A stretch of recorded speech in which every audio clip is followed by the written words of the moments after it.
네, 단군 일의 최대 사기범이라 불리는 조희팔의 수사에 속도가 붙고 있습니다. 최근 조희팔의 아들이 구속된 데 이어 내연녀로 알려진 김모 씨도 검거되면서 은닉 재산뿐 아니라 조희팔의 생사 여부에 대한 미스터리를 풀 수 있을지 관심이 쏠리고 있는데요. 네, 이 시간 최영일 시사평론가와 함께 이 내용을 포함한 한 주간 사회 이슈를 자세히 짚어보겠습니다. 어서 오십시오. 안녕하세요. 안녕하십니까.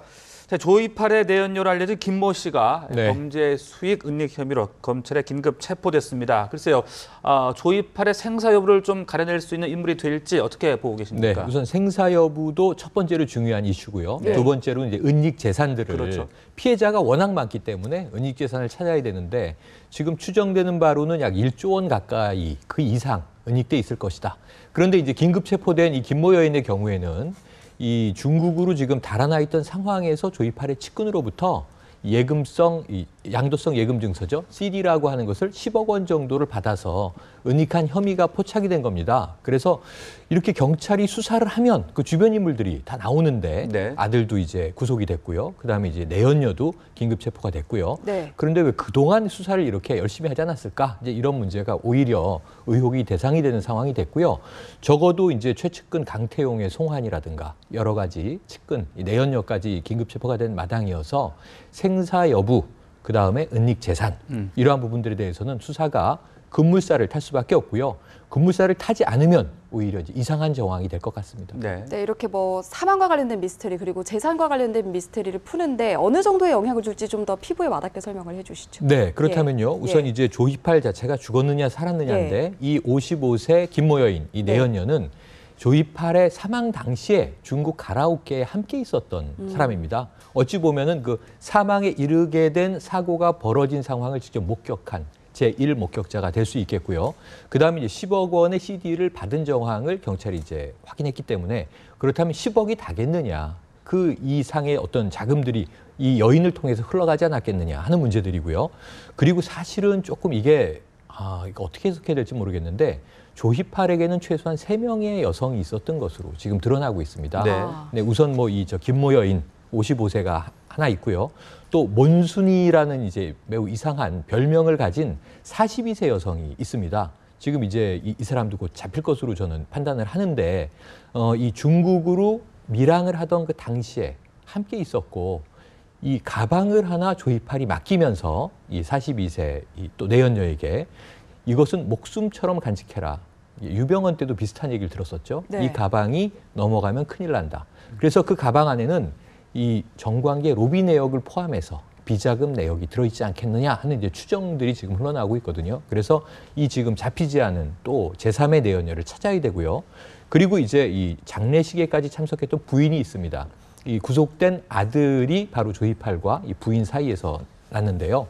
이 65세 부인도 지금 사실은 뭔가 정황들을 좀 알고 있지 않겠느냐 해서 조희팔을 둘러싼 최소한 3명의 여인 정도를 좀 이제 엄격하고 긴밀하게 수사를 해야 생사 여부와 이 재산 내역이 좀 나오지 않겠는가 하는 이야기들이 이제 추정이 되는 것으로 전해지고 있는데요. 문제는 그중에 우선 가장 사망 당시의 정황을 잘 알고 있는 한 명의 내연녀가 이번에 긴급 체포가 된 거고요. 이 외에도 앞으로 조희팔 주변 인물들은 계속 체포 내지는 구속 최소한 수사와 조사에 불려 나올 예정이어서 우선 가장 중요한 시점은 2인자인 강태용의 송환. 이때부터 아마 보다 더 이제 뚜렷한 윤곽들이 드러나지 않겠는가. 아마 우리가 짐작을 해볼 수 있겠습니다. 네, 그 말씀하신 그 강태용이 중국에서 검거가 됐는데 국내에 송환되지 않고 있는 이유는 뭡니까? 그래서 상당히 의혹이 제기가 됐었어요. 그럼 중국에 또 숨어 있으면서 공안 당국에 뭔가 뇌물을 준 것 아니냐? 그래서 중국 공안이 이제 오히려 송환을 늦추고 있는 것 아니냐? 우리 검찰이 너무 무능한 거 아니냐? 국제공조에서 뭐 여러 가지 이야기가 있었는데 사실 이 지나간 주에 한 4일 전후에서 곧 송환이 임박한 것으로 전해졌었습니다. 왜냐하면 우시에서 체포가 됐는데요. 우시의 아파트에 살고 있었고 우시 공안국에서 여러 가지로 이제 조사를 하고 있는 과정에서 우리 검찰과 긴밀한 공조를 하고 있다 이런 이야기였는데 난징으로 이송이 되는 것으로 이야기가 흘러나왔거든요. 근데 난징이 이제 국제공항이 있는 도시다 보니까 송환 임박 이런 소식이 전원되기도 했는데 이번 주간에 들어오지 않았기 때문에 일단은 그 난징으로 이송됐는지 여부는 검찰이 확인해주지 않고 있습니다. 그럼에도 불구하고 적어도 11월 내에는 어쨌든 중국 공안에서의 조사를 마치고 국내로 들어오지 않겠느냐 하는 추정인데 검찰이 이런 상황들을 좀 전후해서 제대로 언론에 브리핑을 해준다면 조금 더 의혹 해소에 도움이 될 것 같고요. 이것을 너무 좀 비밀리에 송환을 이제 진행하려고 한다면 이런 대목에서도 자꾸 또 이제 국민적인 의혹을 키우는 안 좋은 대목이 되지 않겠는가 생각을 해봅니다. 네, 앞으로 검찰의 수사 과정을 좀 주목해서 지켜보도록 하겠고 다음 주제로 좀 넘어가 보겠습니다. 국민 여동생 아이유의 노래 한 곡이 지금 논란의 중심에 섰는데 네. 어떤 내용인지 좀 설명을 부탁드립니다. 그러니까 이게 23이라는 예. 노래가 이 차트를 이제 석권하면서 이번에 미니 앨범에 5곡이 들어 있었는데 이 차트 줄 세우기를 했다는 보도를 우리 연합뉴스에서 내보냈어요. 그래서 저도 신곡들이 나왔는데 다 좋구나 이 정도로 생각을 했는데 네. 그중에 한 곡 제제라는 노래가 문제가 된 겁니다. 이 제제는 이 사람의 이름인데 나의 라임 오렌지 나무라는 유명한 스테디셀러 안에 어린 이제 소년이에요. 그런데 아동 학대를 받고 굉장히 불행 속에서 민기뉴라고 하는 존재와 유일하게 교감을 하는 그런 이제 좀 슬프면서도 아름다운 이야기입니다.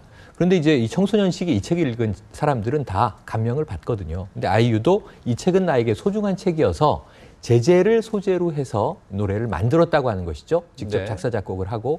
그런데 문제는 이 동력 출판사라고 국내에서 이 번역서를 낸 출판사가 아이유에게 아주 굉장히 직설적인 이 항의 표시를 한 겁니다. 어떻게 했죠? 뭐냐면 아이유 씨, 제제는 그런 아이가 아닙니다라고 하는 제목의 편지글을 온라인에 게재를 했는데요.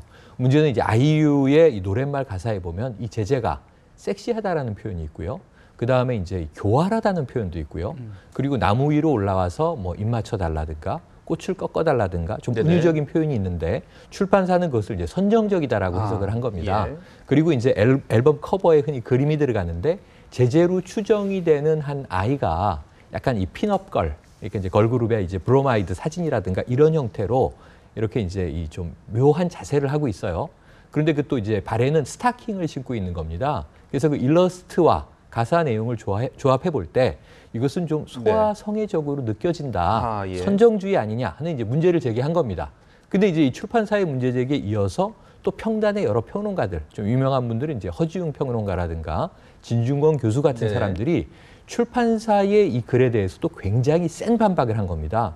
그러니까 저는 애초에 이거는 논란이 될 수 있는 얘기고 누구도 문제를 제기할 수 있고 또 아이유 씨는 저는 이렇게 해석을 했어요. 상상의 자유를 이야기할 수 있어요. 그래서 좀 문학적이고 문화적인 생산적인 토론이 되면 좋은데 아이유가 워낙 핫한 가수다 보니까 네. 아이유 네. 팬들은 또 강고하게 아이유를 지지하고 또 아이유에 대해서 좀 좋지 않은 감정이 있었던 대중들은 또 마녀 사냥으로 들어가고 이 과정에 조금은 이것에서 문화적인 해석을 주도해야 될 평론가들이 이 네. 출판사가 책 팔이를 하려고 하는 거 아니냐 이런 이제 문제 제기도 했고요.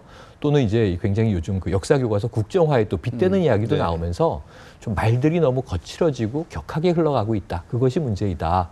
사실은 이번 앨범에서는 또 이 샘플링 음악이 브리트니 스피어스의 노래를 표절한 것 같다라고 하는 의혹이 먼저 나왔었거든요. 여기에 또 이제 문학적으로 5살 소년, 가상인물이긴 하지만 작가의 자전적인 소설인데 이런 내용들이 이제 이렇게 선정적으로 다뤄지는 것이 옳으냐 네. 그르냐 하는 얘기로 국내 대중문화계에서는 흔치 않았던 그런 논쟁이 지금 불이 붙었습니다. 제가 보기에는 이게 한동안 갈 것 같은데 네. 이 아이유라고 하는 한 대중 가수의 인기 때문에 그냥 이제 호불호가 갈리는 그런 네네. 싸움이 아니고 문화적인 생산적 가치를 좀 우리가 끄집어내는 논쟁이었으면 좋겠다 네. 하는 바람입니다. 그 표현의 자유냐, 윤리적 책임이냐 또 그런 그렇죠. 논쟁하고도 연관이 있을 것 같은데 아이유가 사과문을 내긴 했는데 네. 그게 좀 늦은 게 아니냐, 타이밍이 좀 늦었다, 또 네. 해명에 좀 치우친 것이 아니냐는 이야기들도 나오고 있어요. 한 사흘 정도 이제 고민을 하다가 낸 것 네. 같아요. 또 추이도 지켜봤겠죠. 소속사와 함께 이 논란이 좀 금방 가라앉을까 아닐까. 논란이 점점 뜨거워지고 있으니까 아이유가 입장 표명을 해라. 왜냐하면 이번 앨범이 작사 작곡했고 프로듀싱까지 참여했던 곡으로 알려지고 있어서 그렇다면 창작자인 아이유가 나는 왜 이렇게 했는지 설명해야 되는 거 아니냐. 그 장문의 설명글을 읽어보면요. 해명은 대체로 다 되고 있습니다. 네. 그리고 또 사과도 많이 하고 있습니다. 왜냐하면 나는 이렇게 생각했고 제재라고 하는 인물을 직설적으로 이제 차용한 것이 아니라 내가 생각한 제재의 어떤 특별한 성격들, 특성들을 이렇게 추출해서 거기에 대해서 내가 상상을 더딥힌 것인데 어쨌든 물의를 일으켰고 그다음에 이제 그 문학적인 중요한 저서에 누를 끼쳤다면 미안하다. 또 이제 이 자신에게 여러 가지 좀 불미스러움을 표현한 대중들에게도 사과한다 해서 사과의 내용을 갖추고 있어요. 근데 네. 문제는 아까 말씀하신 대로 타이밍입니다. 예. 그러니까 요즘에 잘 보시면 무리가 일어나잖아요. 그럼 그걸 굉장히 정면 돌파하기 위한 사과문을 내든지 네. 아니면 또 조금 노련한 가수들은 밤에 트위터나 이제 자신의 블로그에 술 한잔 하고 해명한 듯한 글을 슬쩍 네. 올리는데 또 소프트하게 잘 넘어가기도 해요. 그래서 타이밍을 잘 맞추면서 자신의 입장을 토로하면 좋았겠는데 네네. 아이유의 경우에는 조금 이제 느낌이 돌아가는 추위를 보다가 일이 이제 급격히 커지자 네. 마지못해 사과하는 듯한 행태로 비춰질 수 있는 이 절묘한 타이밍이어서 그런 부분들에 대해서 조금 이것이 늦었다라고 이제 지탄을 더 받고 있는 거고요. 앞으로 이 논쟁은 짧게 끝날 것 같질 않아서 아이유가 또 여러 차례 해명을 하게 될 것으로 보여지고 네. 평단에서는 이미 우리가 잘 아는 소원이라는 그 빅히트를 했던 영화 있지 않습니까? 그것도 굉장히 슬픈 이야기를 다루고 있죠. 그 감독의 경우에는 오히려 또 출판사의 편을 들고 있어요. 그래서 많은 문화예술인들이 이 문제를 가지고 앞으로 갑론을박하게 될 것 같은데 아까 말씀드린 대로 생산적인 뭔가가 남으면 이 토론은 네. 굉장히 좋은 문화적 토론의 거리가 될 수 있지만 그렇지 않으면 또다시 예전에 뭐 타블로 사태라든가 이런 식으로 연예인에 대한 마녀 사냥이다. 아니다. 이런 또 이제 감정적인 싸움으로만 남지 않겠는가 하는 우려는 있습니다. 네. 자, 또 다른 이야기 좀 해볼게요. 이 쇼팽 콩쿠르에서 우승을 차지했던 조성진 씨. 세계적인 이제 스타가 됐는데 맞습니다. 음반을 사기 위해서 뭐 길게 줄을 들어선 진풍경 연출을 했다고요. 깜짝 놀랄 일이죠. 이게 강남 신사동의 풍월당이라고 하는 이제 레코드샵이에요. 옛날로 네. 치면 요즘에 이 CD하고 이제 여러 가지 음반, 음원을 파는 곳인데 아침 7시부터 꽤 쌀쌀한 날씨였죠. 그런데 이제 200명 정도가 줄을 길게 섰다는 겁니다. 예전에 뭐 이 영화를 보려고 줄을 쓰고 뭐 이 새로 나온 음반 사려고 줄을 쓰고 요즘엔 새로운 이제 이 디지털 기기를 사거나 할 때나 줄을 쓰는데 네. 지금 이게 알고 보니 클래식 음반을 사기 위해서 새 앨범을 사기 위해서 줄을 섰다. 그 이 쇼팽 콩쿠르에서 이 여러 14곡을 연주했는데 조성진 씨가 그중에 자신 스스로 4곡을 골라서 4곡이 들어있는 앨범을 이번에 발매한 겁니다. 그러니까 이제 조성진 쇼팽 콩쿠르 우승 음반이 되는 거죠. 네네. 2015년도 이 5년마다 열리는 대회지 않습니까? 근데 여기 줄을 섰다라고 하는 것과 지금 줄을 쓰지 않았어도 지상파에서 이미 중계를 했죠. 갈라 콘서트하고. 근데 굉장히 많은 국민들이 감동을 받았고요. 그다음에 디지털 음원이나 이 음반 주문량이 폭주하고 있는데 우리나라에서 클래식 음악이 한동안 명맥이 좀 희미해졌습니다. 대중음악에 휩싸여서 클래식은 좀 상류층이나 혹은 이제 특수층만 듣는 것 아니냐. 그랬는데 이제 조성진 씨가 이 클래식 피아노 열풍을 몰고 올 것 같고요. 제 기억에는 제가 한참 어릴 때 지금은 이제 서울시향에서 좀 논란도 있습니다만 정명훈 지휘자가 피아니스트로 약관의 나이에 차이콥스키 콩쿠르에서 그때 우승도 아니고 동양인 최초로 2등을 했을 때랑 그 이후에는 지금 윤정희 씨 원로 여배우죠. 그 이제 부군이 되는 이제 백건우 씨 같은 네. 분이 이제 유럽에서 활동할 때 이런 정도였는데 드디어 이제 우리나라 클래식의 개가를 올린 한 이제 스타 클래식 피아니스트가 나오면서 제 생각에 이 가을을 필두로 좀 잔잔한 클래식 열풍이 불어오지 않겠는가. 이건 좀 우리 사회에 굉장히 다양성 측면에서는 좋은 것이 있습니다. 너무나 우리가 좀 아까 선정주의 논란도 얘기 드렸지만 네. 우리의 귀가 너무 후크송에만 이제 집중이 네. 돼 있었는데요.